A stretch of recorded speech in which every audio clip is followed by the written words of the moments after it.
혹시 스몰 토크, 그러니까 뭐 날씨 얘기나 안부 묻는 그런 가벼운 대화만 시작하면 갑자기 에너지가 쭉 빠져나가는 기분 느껴보신 적 있나요? 왜 유독 어떤 사람들한테는 이 간단해 보이는 대화가 그렇게 힘들게 느껴질까요? 오늘 그 이유를 뇌과학적으로 아주 시원하게 한번 파헤쳐 보겠습니다. 파티나 모임에서, 어색한 엘리베이터 안에서, 아니면 회사 탕비실 같은 데서 요즘 날씨 참 좋죠? 주말 잘 보내셨어요? 이런 질문 들을 때마다 정말 영혼이 잠시 외출하는 것 같은 그 느낌. 다들 아시죠? 차라리 이 시간에 밀린 영수증 정리하는 게 낫겠다. 뭐 이런 생각까지 들 때가 있잖아요. 자, 그럼 그 첫 번째 과학적인 이유부터 한번 알아볼까요? 이게 그냥 지루하다 이런 단순한 문제가 아니에요. 사실은 우리 뇌가 굶주렸다는 신호거든요. 어떤 사람들의 뇌는 애초부터 이런 피상적인 대화가 아니라 훨씬 더 깊이 있는 실질적인 음식을 원하도록 설계되어 있다는 거죠. 이런 거랑 비슷해요. 최고급 레스토랑에 가서 정말 멋진 분위기랑 세팅을 다 즐기고 있는데 정작 눈앞에 나온 접시가 텅 비어 있는 거예요. 얼마나 허무하겠어요. 스몰 토크가 우리 뇌에 주는 느낌이 바로 이런 공허함입니다. 뭔가 채워지지 않고 때로는 좀 짜증스럽기까지 하죠. 심리학에 인지욕구나는 되게 재밌는 개념이 있어요. 말 그대로 우리 뇌가 얼마나 깊고 복잡한 생각을 하고 싶어 하는지를 나타내는 건데요. 이 욕구가 높은 사람들은 스몰 토크에서 아무런 지적인 만족감을 얻지 못하는 거예요. 왜냐하면 그들의 뇌는 훨씬 더 어려운 문제를 풀면서 생각 잘했다 하는 그런 포만감을 느끼고 싶어 하거든요. 이게 그냥 뇌피셜이 아니고요. 실제로 애리조나 대학의 마티아스 멜 연구팀이 사람들 대화를 녹음해서 분석을 해봤어요. 그랬더니 정말 놀라운 결과가 나왔습니다. 스스로 가장 행복하다고 느낀 사람들은요, 의미 있는 깊은 대화를 훨씬 더 많이 나눴고, 반대로 스몰 토크는 눈에 띄게 적게 했어요. 결국 우리의 행복은 대화의 양이 아니라 깊이에 달려있다는 아주 강력한 증거죠. 그러니까 이걸 다시 한번 정리해보자면 이런 겁니다.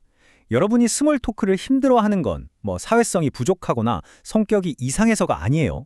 그냥 여러분의 뇌가 피상적인 대화로는 채워지지 않는 더 깊은 의미에 굶주려 있기 때문인 거죠. 자, 그럼 두 번째 이유로 넘어가 볼게요. 스몰 토크가 왜 그냥 지루한 걸 넘어서 아예 사람을 기진맥진하게 만드는 걸까요? 이것도 단순히 어색해서가 아니에요. 겉으로 보기엔 그냥 가벼운 대화 몇 마디 나누는 것 같죠? 하지만 그때 여러분의 뇌는요, 보이지 않는 곳에서 수많은 체스말을 동시에 움직이고 있는 거나 마찬가지예요. 상대방의 말투, 미세한 표정 변화 하나하나를 다 포착해서 몇 수 앞을 내다보면서 최적의 반응을 계산하고 있는 그야말로 정신적인 마라톤을 뛰고 있는 겁니다. 심리학에서는 이걸 인지적 과부하라고 불러요. 우리 뇌의 작업 공간, 그러니까 컴퓨터를 치면 램 같은 작동 기억이 한 번에 너무 많은 정보를 처리하느라 그냥 꽉 차버린 상태를 말하는 거죠. 다른 사람들은 그냥 자동 모드로 가볍게 대화할 때 여러분의 뇌는 혼자 최고 성능 모드로 풀 가동하면서 사회적 배터리를 급격하게 소모시키고 있는 거예요. 구체적으로 머릿속에서 어떤 일이 벌어지냐면요.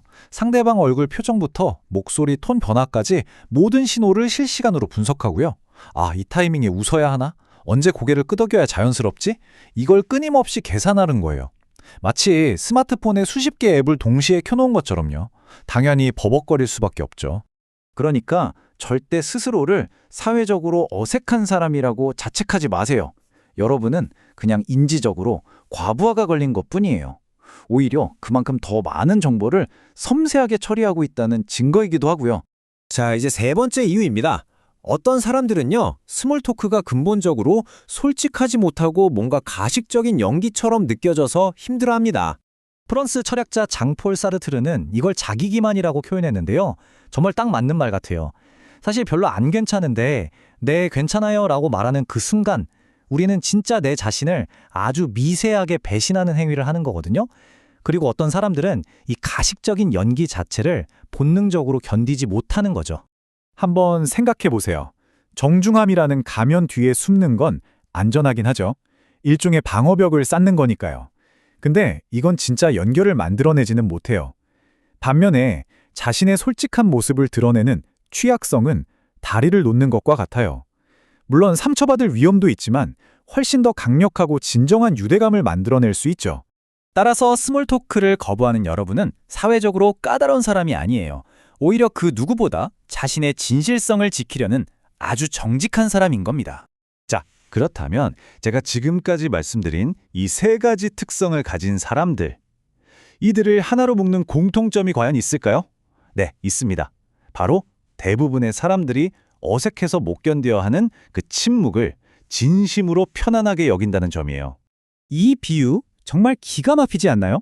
대부분의 사람들에게 침묵이 어색한 버퍼링의 순간이라면 여러분에게 침묵은 이미 모든 생각과 성찰로 가득 채워진 완전한 로딩 상태인 거예요. 비어있는 시간이 아니라 오히려 의미로 꽉 찬 시간인 거죠.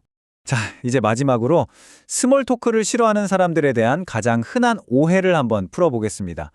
그들은 결코 스스로가 남들보다 더 똑똑하거나 우월하다고 생각해서 가벼운 대화를 피하는 게 아니라는 사실입니다. 보통 사람들은 저 사람 좀 거만한가? 잘난 척하는 건가? 이렇게 오해하기 쉽죠? 하지만 현실은 완전히 정반대입니다. 정해진 대본을 건너뛰고 바로 본론으로 들어가는 건요, 상대를 얕보는 오만한 행동이 아니에요. 오히려 정중함이라는 방패 뒤에 숨지 않고 진짜 연결을 한번 시도해보려는 용기 있는 행동, 즉 자신의 취약성을 드러내는 겁니다. 마지막으로 우리 스스로에게 이 질문을 한번 던져보는 건 어떨까요? 나는 정말 깊이 있는 대화를 원해서 스몰 토크를 피하는 걸까? 아니면 혹시 진짜 연결해주는 그 무게감이나 두려움 때문에 피하는 건 아닐까?